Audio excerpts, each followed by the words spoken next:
இப்போ ரீசெண்டாக வந்து நம்ம ஒரு இன்டர்வியூ பார்த்தோம். சரத்குமார் வந்து ஒரு விஷயம் சொல்லியிருப்பார். ஜப்பான்லலாம் வந்து பார்த்திங்கன்னா, அவங்களோட ஆயுட்காலம் வந்து 130லேருந்து 140 வயதுக்கு வரைக்கும் உயிர் வாழ்றாங்க. அவ்வளோ ஆயுட்காலம் வந்து அவங்களுக்கு இருக்குது.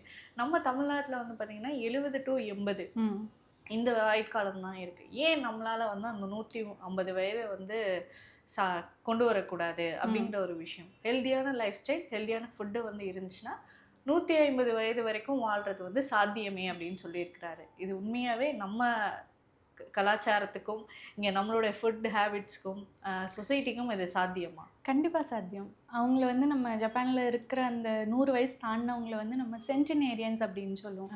ஸோ அவங்களுடைய லைஃப் ஸ்டைலு நம்ம வந்து பின்னோக்கி நம்ம அவங்கள ஸ்டடி பண்ணி பார்த்தோம் அப்படின்னா, அவங்க என்ன மாதிரியான வாழ்வியல் இதெல்லாம் ஃபாலோ பண்ணியிருக்காங்க அப்படின்னு பார்த்தீங்கன்னா, ரொம்பவே இயற்கையோட சேர்ந்து அவங்க இருந்திருப்பாங்க.